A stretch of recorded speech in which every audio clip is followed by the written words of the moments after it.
Saïd Bouamama, figure de la révolution africaine. 9. Kwame Nkrumah. Le marché commun européen est néocolonialiste. Il menace les pays africains sous-développés, qui n'y entreront pas, de tarifs discriminatoires, et promet de l'aide à ceux qui y entreront.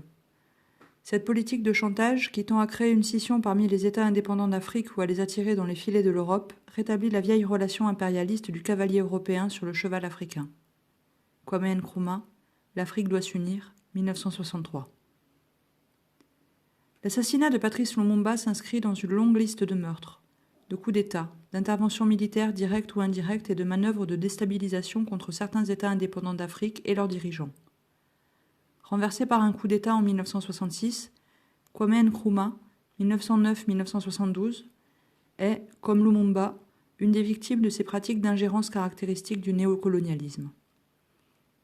Face à cette nouvelle forme de colonialisme, Nkrumah en appelle au panafricanisme. Ayant découvert ce courant de pensée auprès des premiers leaders nationalistes au Ghana, il l'approfondit aux États-Unis au contact de l'effervescence politique qui caractérise la diaspora noire dans les années 1940. Devenu Premier ministre en 1957, puis chef de l'État en 1960, il ne renonce pas au projet panafricain qu'il tente de définir et de défendre au fil de ses discours et de ses ouvrages. Refus du néocolonialisme et panafricanisme constituent les pivots intangibles de la pensée politique de Nkrumah. Au gré des obstacles, des erreurs et des échecs qui jalonnent son parcours, ses réflexions sur le socialisme, les classes sociales ou la non-violence connaissent en revanche des évolutions notables. Du village à Philadelphie et à New York. La Côte de l'Or, Gold Coast, sur laquelle naît Nkrumah en 1909, est considérée par la Grande-Bretagne comme une colonie modèle. Le nord de la colonie et le territoire Ashanti sont soumis à un régime d'administration indirecte, qui nécessite le recrutement de nombreux agents locaux indigènes pour servir de relais au pouvoir colonial. C'est ce besoin d'agents qui explique le développement précoce de la scolarisation des indigènes dans cette région. En dépit de son origine sociale modeste, Nkrumah accède à cette scolarisation qui, payante, s'adresse essentiellement aux enfants des notables traditionnels. Après avoir suivi ses premières années de scolarité chez les jésuites, il devient, à 17 ans à peine, moniteur-élève. Remarqué par un inspecteur de la toute nouvelle école secondaire d'Ashitoma, dans la banlieue d'Accra, créée en 1924, Nkrumah se voit proposer de poursuivre ses études dans cette école qui fait figure de vitrine de l'entreprise britannique. L'établissement, qui fonctionne avec les mêmes principes, méthodes et contenus que les collèges britanniques, est la voie royale offerte aux Ghanéens pour accéder aux universités de Grande-Bretagne. Le jeune Nkrumah est, selon ses propres termes, à un tournant de sa vie lorsqu'il rencontre le docteur James Eman Kwegir Aggrey. Le pasteur noir méthodiste est déjà une personnalité connue en Afrique. Il est un des premiers Africains à avoir été formé dans les universités des États-Unis et est surnommé le père de l'éducation en Afrique pour son combat pour la scolarisation du continent. Relatant dans son autobiographie la cérémonie d'inauguration de l'école d'Ashitoma, Nkrumah décrit l'influence d'Aggrey sur les participants. Le point de mire de tous les Africains ce jour-là, ce fut le docteur Kwegir Aggrey, sous-directeur adjoint, premier Africain à faire partie du personnel enseignant. C'est par lui que mon nationalisme fut mis en branle pour la première fois. Il était extrêmement fier de sa couleur et hostile à toute ségrégation raciale. C'est parce que je tenais Aggrey en très grande estime que je conçus d'abord l'idée de poursuivre des études aux États-Unis. Comme le souligne son biographe Edwin William Smith en 1929, la personnalité d'Aggrey se caractérise par sa piété, sa simplicité, l'absence de complexe d'infériorité qui bloque certains Africains, et enfin par son amour pour toute l'Afrique. Le chercheur et diplomate haïtien Jean Price-Mars consacre à Aggrey un chapitre de son livre « Silhouette de nègre et négrophile » dans lequel il met en exergue son mépris pour les basses actions inspirées par le préjugé de race et de couleur.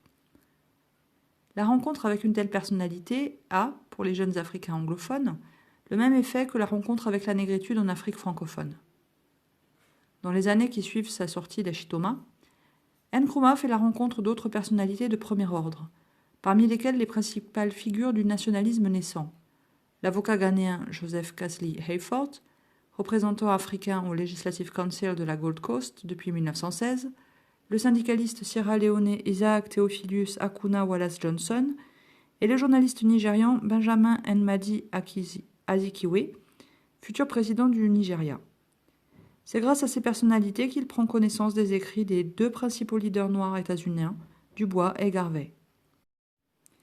La rencontre avec Azikiwe se révèle décisive dans le choix de Nkrumah de poursuivre ses études aux États-Unis plutôt qu'en Grande-Bretagne. De retour, en janvier 1935, d'un séjour pour études de 10 ans aux États-Unis à l'université de Lincoln en Pennsylvanie, le Nigérian devient immédiatement une figure militante anticolonialiste par ses écrits dans le quotidien African Morning Post, édité à Accra, dont il est le rédacteur en chef. L'historienne et journaliste Cécile Laronce résume l'influence d'Azikiwe sur le jeune Nkrumah. En tant qu'étudiant nécessiteux, Azikiwe s'est complètement identifié aux Noirs américains, souffrant comme eux de discrimination et s'engageant dans leur lutte pour la liberté et la dignité. Cette expérience permet de stimuler Azikiwe dans une conscience de fierté raciale forte. À ce titre, Azikiwe pense que les États-Unis constituent une meilleure base d'entraînement que la Grande-Bretagne pour les futurs leaders africains. C'est dans la perspective de réussite de son aîné nigérian que Nkrumah veut, à son tour, suivre les cours de l'université de Lincoln. En octobre 1935, Nkrumah débarque donc aux États-Unis. Il y reste 10 ans, étudiant à l'université et exerçant simultanément des emplois de survie, vendeur de poissons, matelot, plongeur, etc. Il y découvre le racisme et la discrimination. À comparer cette ségrégation raciale aux grandes réalisations de modernisme qu'offre le pays, j'eus un serment au cœur, confiera-t-il quelques années plus tard. Licencié en économie et en sociologie en 1939, Nkrumah obtient un poste d'enseignant à l'université. Cette position lui permet de consacrer plus de temps et d'énergie au militantisme. Il rejoint le groupement des étudiants africains, contribue à le transformer en African Students Association of the United States and Canada en 1941, est élu président de l'association lors de sa première convention annuelle en septembre 1942 et le reste jusqu'à son départ pour la Grande-Bretagne en 1945. Le journal de l'association, African Interpreter, se fait bientôt le relais des idées panafricaines. Mais Nkrumah cherche aussi à comprendre les mécanismes et les théories du colonialisme et de l'impérialisme. Cette recherche le conduit à la lecture de Hegel, de Marx, de Lénine, de Giuseppe Mazzini. Si la lecture de Marx et Lénine l'impressionne, car, dit-il, j'avais la certitude qu'ils avaient développé une philosophie de caractère à résoudre ces problèmes, c'est Marcus Garvey qui l'enthousiasme, avec sa philosophie d'Afrique aux Africains et son mouvement Retour en Afrique. Si l'influence de Garvey sur la formation politique de Nkrumah est importante, il subsiste néanmoins un point notable de désaccord qui le pousse vers d'autres références. Il ne partage pas le concept de pureté de la race noire, que Garvey met au centre de sa stratégie. Avec un tel rejet dans le contexte des États-Unis de la période, la rencontre avec Dubois est inévitable. En avril 1945, l'organisation de Dubois, la National Association for the Advancement of Colored People, NAACP, tient une Colonial Conference à New York, dont l'objectif est de dresser de manière concise un tableau du présent et du devenir des colonies. Nkrumah y représente la Gold Coast et y joue un rôle actif. La principale décision de la conférence est l'organisation d'un congrès panafricain qui se tiendra à Manchester en 1945. C'est un Nkrumah ayant déjà acquis une triple conviction au cœur de sa future pensée politique qui quitte les États-Unis pour Londres en mai 1945. L'anticolonialisme, le panafricanisme et le socialisme. De ces trois traditions intellectuelles, Nkrumah va chercher à faire émerger une cohérence globale. Il fait lui-même, dans son autobiographie publiée en 1956, le bilan de sa décennie états-unienne. Années de misère et de dur labeur, qui m'ont doté d'une expérience qui m'a aidé à mettre au point ma philosophie de la vie et de la politique. Le panafricanisme de Nkrumah, articulant ces trois traditions, est né sur les bancs de l'université, dans les cafés et dans les églises des ghettos noirs de Philadelphie et de New York, résume l'universitaire guinéen Lansine Kaba. Le panafricanisme contre le néocolonialisme. Peu de temps avant de quitter les États-Unis, Nkrumah rédige une brochure afin, dit-il, de conserver par écrit quelques-unes des expériences gagnées et des philosophies que j'avais apprises. Elle paraît à Londres sous le titre « Vers la libération nationale ». La grille d'analyse est déjà marxiste. Le colonialisme est défini comme conséquence des besoins du capitalisme d'accéder à des matières premières au moindre coût, de disposer d'une main-d'œuvre indigène bon marché et d'écouler ses surproductions. Les discours sur la mission civilisatrice et sur l'éducation des indigènes sont analysés comme des idéologies visant à dissimuler ces buts concrets. La conclusion découle logiquement. Le seul choix qui reste au peuple colonisé est d'obtenir leur libération et leur indépendance des colonisateurs. Arrivé à Londres en mai 1945 pour poursuivre des études de droit, Nkrumah est rapidement absorbé par l'intense activité militante de la diaspora noire. Il adhère à la West African Students Union, WASU, le syndicat des étudiants d'Afrique occidentale, et rencontre de nombreux futurs leaders des indépendances.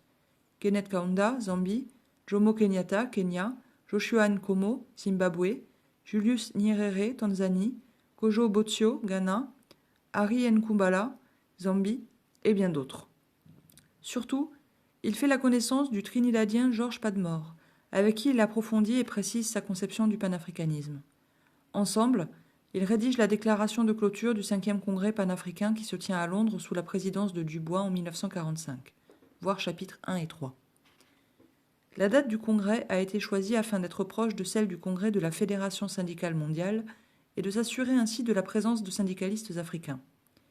Pour Nkrumah, ce congrès se distingue politiquement des précédents sur plusieurs aspects. Bien que cette conférence fût la 5e en date, elle se distingue des 4 précédentes du point de vue résonance, optique et idéologie. Tandis que celle-là était soutenue particulièrement par des intellectuels de la classe moyenne et par des réformistes noirs de la bourgeoisie, le 5e congrès panafricain réunissait des ouvriers, des syndicalistes, des cultivateurs, des représentants de coopératives, des étudiants africains et d'autres étudiants de couleur. Comme la plupart des participants au congrès étaient des Africains, l'idéologie fut le nationalisme africain, révolte du nationalisme africain contre le colonialisme, le racisme et l'impérialisme en Afrique, et le congrès adopta le socialisme marxiste comme philosophie. L'importance du congrès dans le développement de l'anticolonialisme de l'Empire britannique apparaît dans les évolutions validées par les congressistes. Passage des États-Unis vers l'Afrique, car les Africains sont pour la première fois majoritaires. Passage des classes moyennes aux classes populaires, avec la présence en particulier du mouvement syndical. Passage idéologique avec l'adoption du mot d'ordre d'indépendance.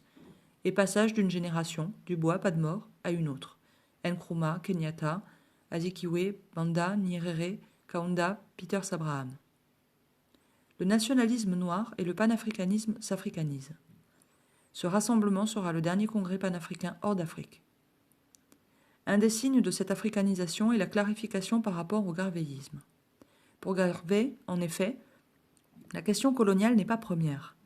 L'Afrique est, pour lui, d'abord une réponse à l'oppression des Noirs aux États-Unis et sa stratégie politique consiste à organiser un sionisme noir pour que les descendants d'esclaves créent leurs propres États sur le continent africain. Le rôle principal revient dans sa pensée aux Noirs de la diaspora et non aux Africains.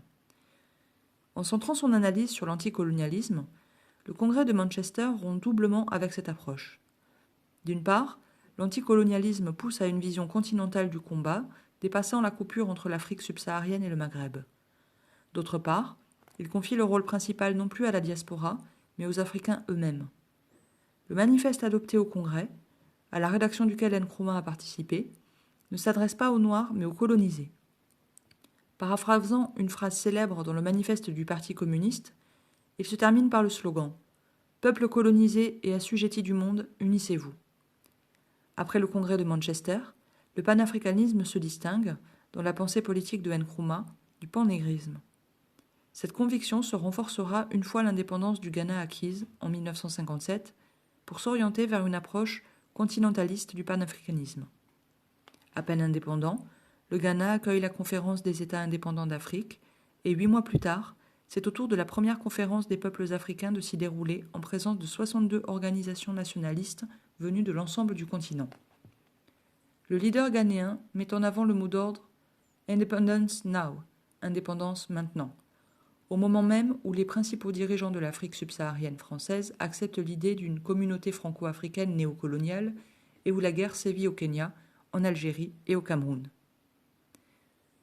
Avec l'indépendance de la Guinée de Sékou Touré, Kwame Nkrumah s'engage en 1958 dans une union Ghana-Guinée qui se définit comme panafricaniste et socialiste.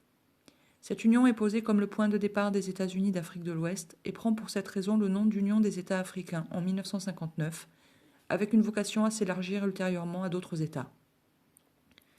L'adhésion du Mali à cette union, en 1961, fait même espérer qu'elle puisse devenir l'embryon des États-Unis d'Afrique. Le projet est symboliquement puissant puisque se réunissent d'anciennes colonies françaises et une ancienne colonie britannique. Il sera pourtant sans lendemain, chaque membre de cette union ayant tendance à faire cavalier seul. Mais Nkrumah ne désarme pas. Constatant avec amertume que la plupart des anciennes colonies africaines demeurent soumises à leurs ex-métropoles, malgré leurs indépendances et sachant que les pays européens se sont lancés dans un processus d'unification continentale qui n'est pas sans conséquence sur leurs ex-colonies africaines, traité de Rome en 1957, accord de Yaoundé en 1961, le président ghanéen ressent même le besoin de réaffirmer ses convictions panafricaines. À l'approche de la conférence d'Addis-Abeba de 1963, qui donne naissance à l'Organisation de l'Unité africaine, OUA, il rédige un manifeste, L'Afrique doit s'unir, qu'il distribue à ses homologues. L'argumentaire développé dans cette véritable théorie de l'unité africaine, selon l'historien Yves Benot, est à la fois économique et politique. Sur le plan politique, l'auteur précise qu'aucun État pris individuellement ne peut résister aux puissances impérialistes. L'arbitraire des frontières coloniales est par ailleurs propice à des conflits interafricains pouvant être suscités ou instrumentalisés par ces mêmes puissances. La conclusion coule de source. L'Afrique a besoin d'une unification politique faisant de l'Afrique entière une seule nation dotée d'un gouvernement central. Sur le plan économique, l'auteur considère qu'il est impossible pour des pays trop faiblement peuplés et trop pauvres pour assurer un marché suffisant de sortir de la situation de dépendance dans laquelle les a placés le système colonial. De surcroît, les capitaux nécessaires pour une croissance rapide ne sont pas disponibles à l'échelle de chaque État. L'existence de plusieurs monnaies, dont certaines dépendent directement de l'ancienne puissance coloniale, est également une entrave aux échanges. Des politiques économiques non coordonnées engendrent une concurrence entre les pays, qui ne peut que profiter aux puissances occidentales qui se réjouissent de l'émiettement du continent. Enfin, les projets industriels de grande ampleur nécessaires à l'amélioration des conditions de vie de la population et à l'indépendance économique ne sont possibles qu'à l'échelle du continent. Sous cet aspect aussi, la conclusion s'impose. Une politique économique et une planification unique pour l'ensemble du continent. 2 ans après l'Afrique doit s'unir, Nkrumah approfondit son analyse dans un autre ouvrage, dont le titre paraphrase une célèbre formule de Lénine. Le néocolonialisme, dernier stade de l'impérialisme. Il y propose une définition de ce nouveau visage du colonialisme. L'essence du néocolonialisme, c'est que l'État qui y est assujetti est théoriquement indépendant, possède tous les insignes de la souveraineté sur le plan international. Mais en réalité, son économie, et par conséquent sa politique, sont manipulées de l'extérieur. Ces 2 livres démontrent que, contrairement aux théoriciens de la négritude, Nkrumah n'ancre pas l'unité africaine dans un socle culturel ou identitaire, mais dans la rationalité économique et politique. En d'autres termes, ce n'est pas un passé, plus ou moins mythifié, qui fonde l'unité africaine, mais une communauté de destin, issue des exigences d'une indépendance réelle et orientée vers l'avenir. Cette conscience de la nécessité de l'unification le pousse cependant à un volontarisme surestimant les possibilités concrètes. Notre objectif, c'est l'Union africaine dès maintenant. Il n'y a pas de temps à perdre.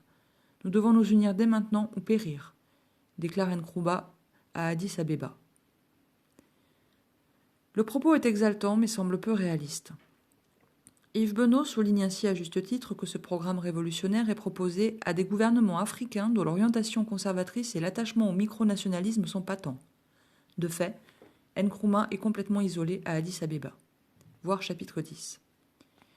Les échecs successifs de Nkrumah ne veulent pas dire que son diagnostic sur la nécessité d'une Afrique unie à l'échelle continentale était erroné. Pour l'économiste Samir Amin, il démontre au contraire que son appel au panafricanisme était en avance d'un demi-siècle. S'émanciper sans violence ? Le retour de Nkrumah au Ghana en 1947 est le résultat d'une sollicitation de l'élite des planteurs et des chefferies traditionnelles de ce pays.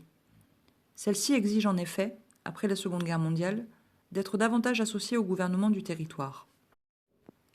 Les organisations politiques existantes sont incapables de porter cette nouvelle revendication.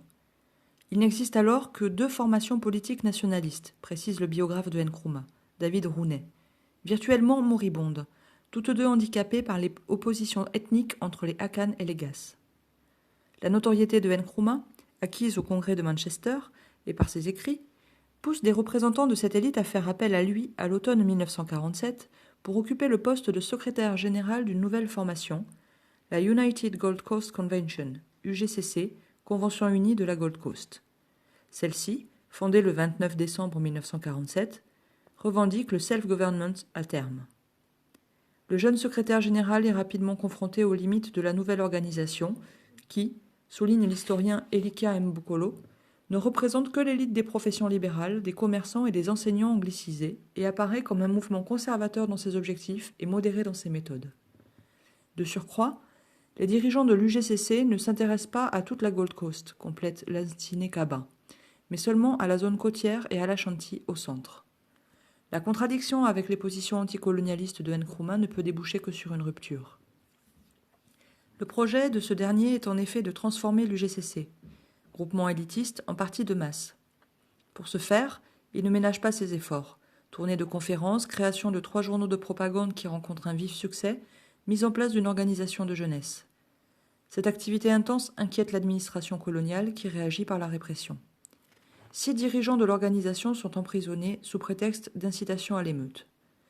Suite à une manifestation d'anciens combattants exigeant une revalorisation de leur solde, à Accra, le 28 février 1948, la police tire, faisant 3 morts et de nombreux blessés, et suscite en réaction des émeutes qui se prolongeront pendant plusieurs jours, 20 morts et 237 blessés.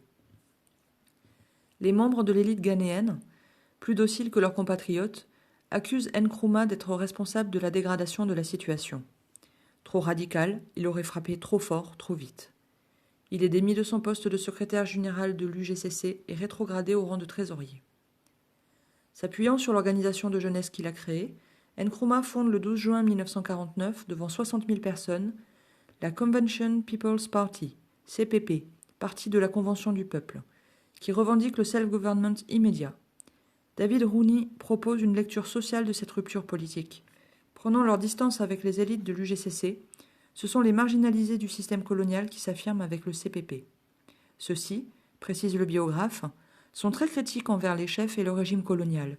Le système d'administration indirecte leur ôtant toute chance de s'affirmer, puisqu'il favorise les structures traditionnelles et fige la situation.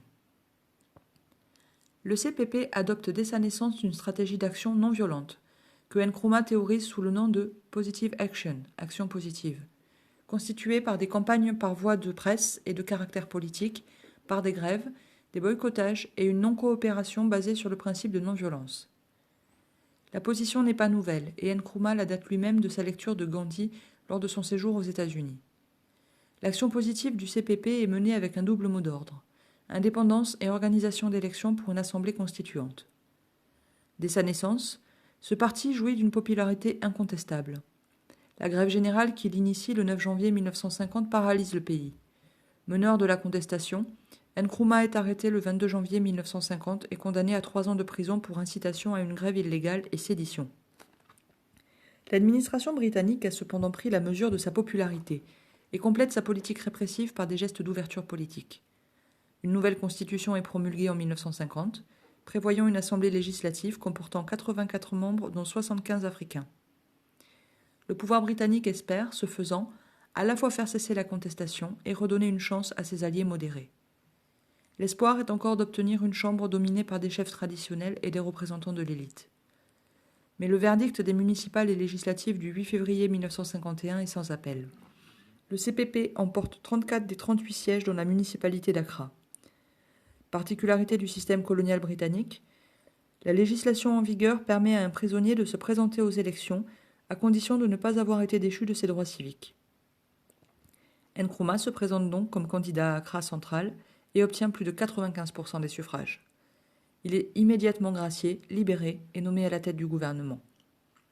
Dans un contexte de guerre froide, l'administration britannique, contrainte d'accepter le CPP comme interlocuteur, tente de l'intégrer pour préserver ses intérêts économiques dans un futur Ghana indépendant. Nkrumah, pour sa part, fait concession sur concession pour assurer le pouvoir colonial. Cécile Laronce qualifie d'opportunisme partagé ses rapports avec la puissance coloniale, et plus largement avec l'Occident. Nkrumah adopte une attitude très rassurante. Il répond parfaitement à l'attente des puissances occidentales qu'il observe. Il déclare ne pas souhaiter sortir du cadre du Commonwealth, aussi bien militairement que commercialement. Il ne rejette pas la présence des Européens.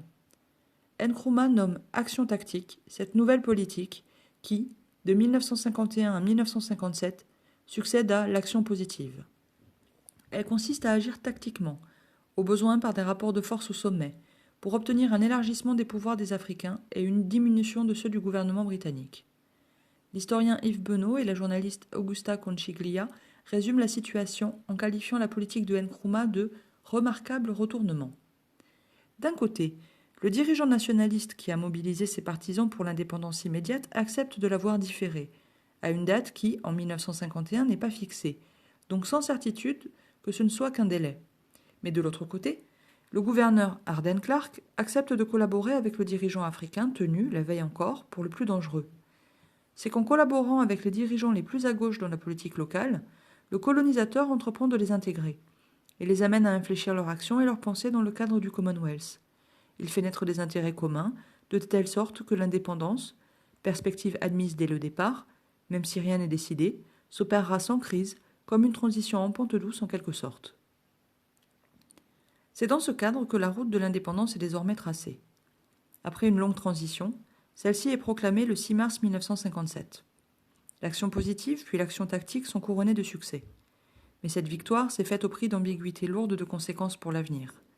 L'épreuve de force étant pour partie transférée vers le sommet de l'État, précise le sociologue Martin Verlet, le nationalisme de masse se voit cantonné dans un rôle subsidiaire d'appui ou d'agitation électorale.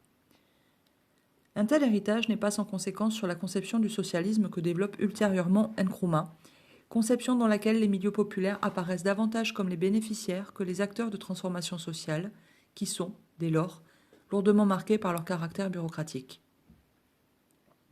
La stratégie non violente de Nkrumah est un succès indéniable. De nombreux facteurs contribuant à ce succès relèvent cependant des spécificités de la colonisation britannique et plus encore du contexte ghanéen de la période. L'image de la reine Élisabeth II dansant dans les bras de Nkrumah aux cérémonies de l'indépendance souligne le caractère exceptionnel de cette décolonisation. Aucune généralisation n'est donc possible. Aucun modèle applicable aux autres pays ne peut être déduit de l'expérience ghanéenne. Nkrumah cède cependant à la tentation de la généralisation et de la modélisation. À Accra, en 1958, il défend l'idée que les deux phases successives de l'action positive et de l'action tactique constituent une méthode universelle de conquête de l'indépendance politique. Il tente de faire valider ce point de vue par les congressistes. Le drame congolais, au tournant des années 1960, voire chapitre 8, ne suffit pas à convaincre le président ghanéen de la légitimité et de la nécessité de la violence dans certaines circonstances. Jusqu'en 1966, il continue de défendre la non-violence comme forme la plus adéquate à la conquête de l'indépendance. La violence coloniale en Algérie, au Cameroun et dans les colonies portugaises ne le fait pas changer d'opinion. Si Nkrumah appuie à l'ONU les mouvements de libération nationale, s'il appelle à la solidarité dans les conférences panafricaines, s'il accueille de nombreux réfugiés politiques sur le sol ghanéen, où ceux-ci organisent même des camps d'entraînement, jamais il ne s'exprime explicitement en faveur de la lutte armée. Il faut attendre son renversement par un coup d'État militaire en février 1966 pour qu'un autre point de vue apparaisse dans ses écrits. Depuis son exil, en Guinée, il appelle dans son livre « Manuel de la guerre révolutionnaire », publié en 1968, à la lutte armée contre le colonialisme et ses régimes fantoches, et à la création d'une armée populaire révolutionnaire africaine. En 1970, il dénonce dans son livre « La lutte des classes en Afrique » les illusions d'une transformation révolutionnaire par la non-violence. Il semble parler de ses propres illusions passées. La violence révolutionnaire est un principe fondamental des luttes révolutionnaires, car à moins de s'y voir contraintes, les élites privilégiées ne céderont pas le pouvoir, même si elles acceptent d'effectuer des réformes. Elles ne céderont jamais, si elles savent leur position menacée. Il n'est pas de grand événement historique qui n'ait été accompli au prix d'efforts violents et de vies humaines. Quiconque est convaincu que le passage d'un mode de production capitaliste à un mode de production socialiste se fera sans le recours à la violence doit s'attendre à une grande désillusion. Confronté à la violence du néocolonialisme, Nkrumah opère un véritable retournement qui donne a posteriori raison à Frantz Fanon. Un socialisme sans lutte des classes ?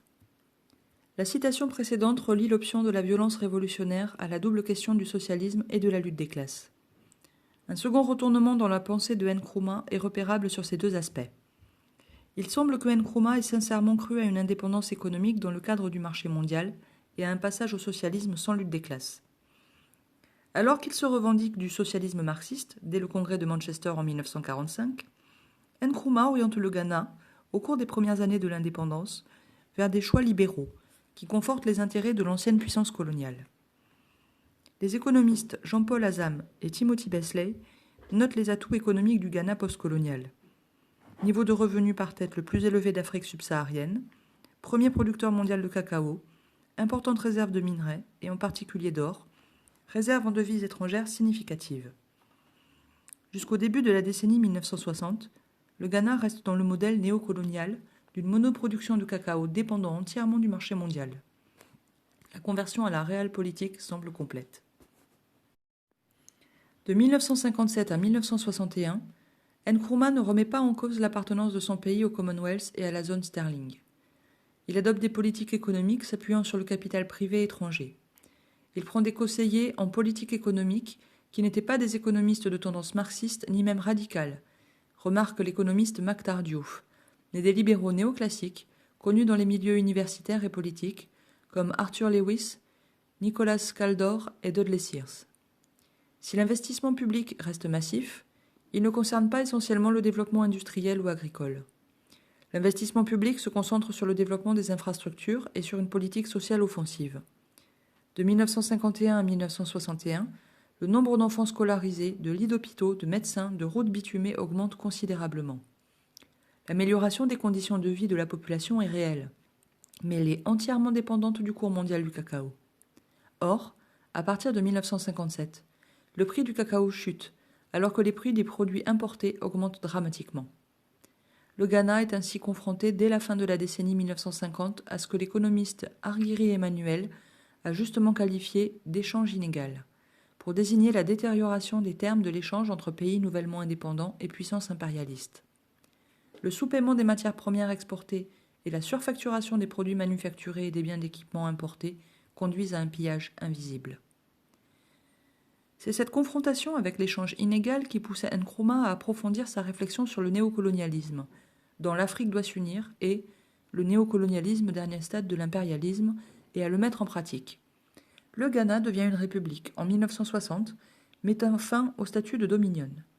Un plan septennal est adopté en 1964, prévoyant une politique d'investissement public dite de substitution d'importation.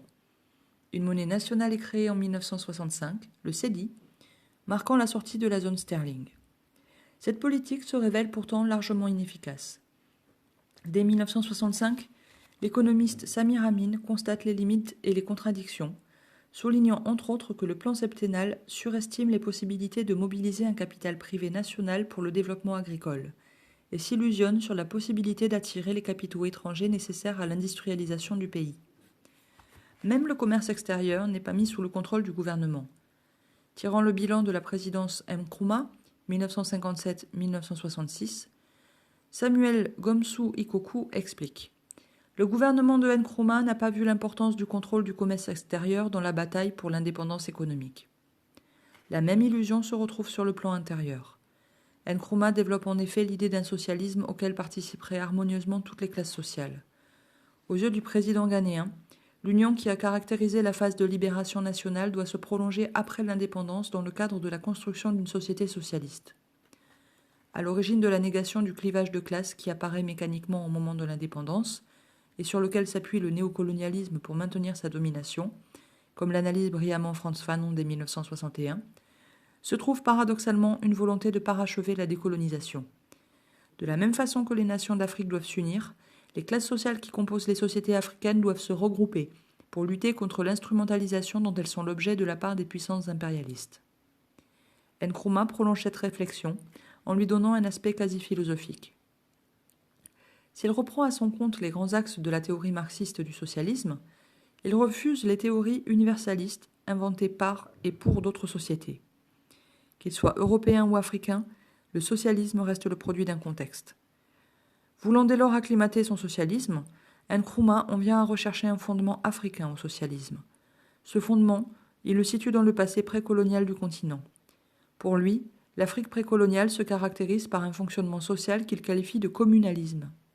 Fondé sur un esprit de communauté marqué par la solidarité, l'égalitarisme, l'absence de classe sociale et donc de lutte des classes. L'Afrique apparaît ainsi, comme il l'explique dans son livre « Le consciencisme », publié en 1964, comme une société traditionnellement socialiste, jusqu'à l'arrivée des esclavagistes.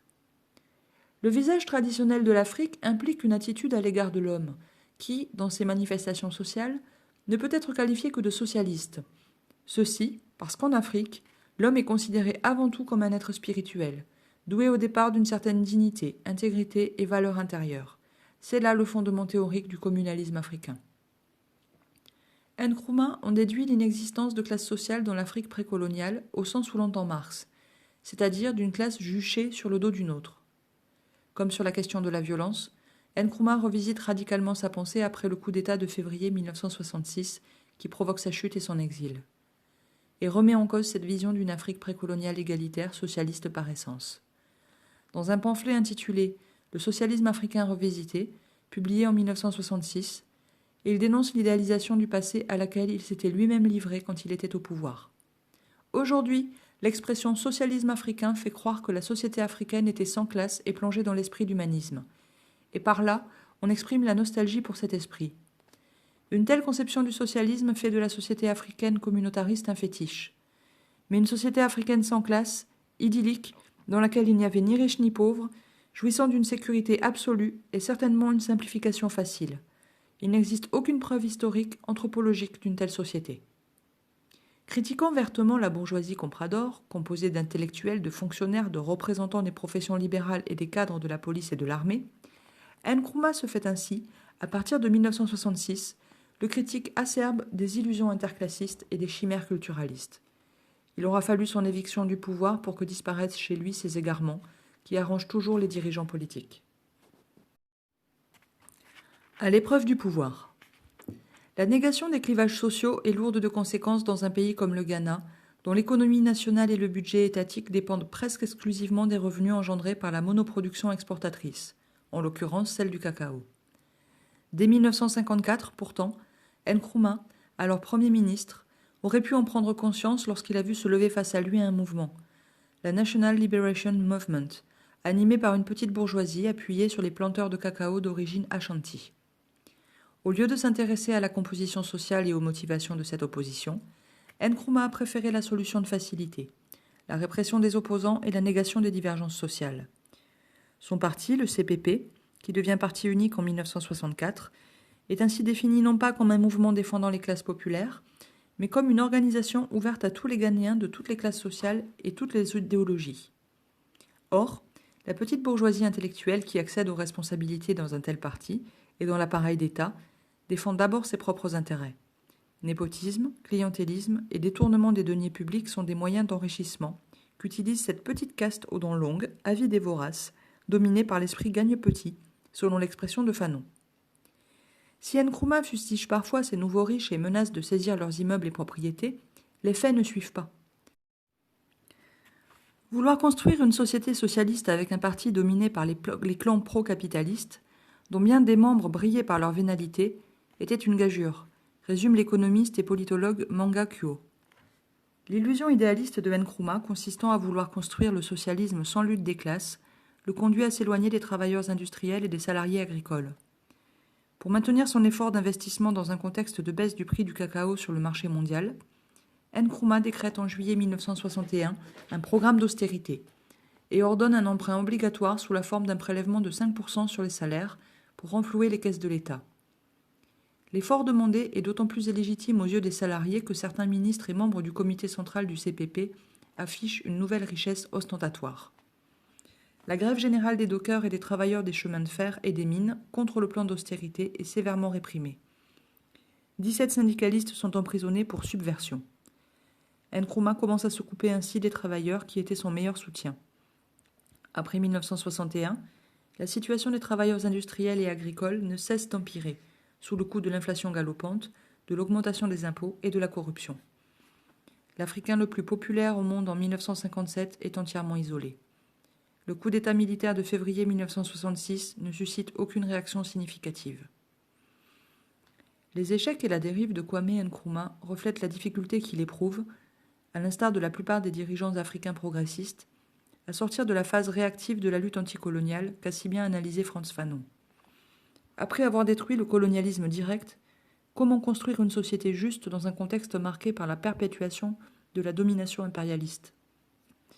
Confronté à cette épineuse question, Nkrumah s'est contenté de réponses trop simples, trop rapides ou trop irréalistes. Pour dépasser la balkanisation coloniale, il a réclamé l'avènement immédiat de l'unité continentale.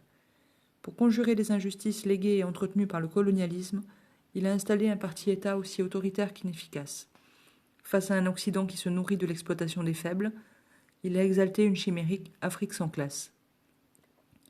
Ses illusions et ses erreurs n'enlèvent rien à la notoriété dont le dirigeant ghanéen jouit, aujourd'hui encore, en Afrique. Nkrumah reste un des symboles de l'espoir d'émancipation du continent.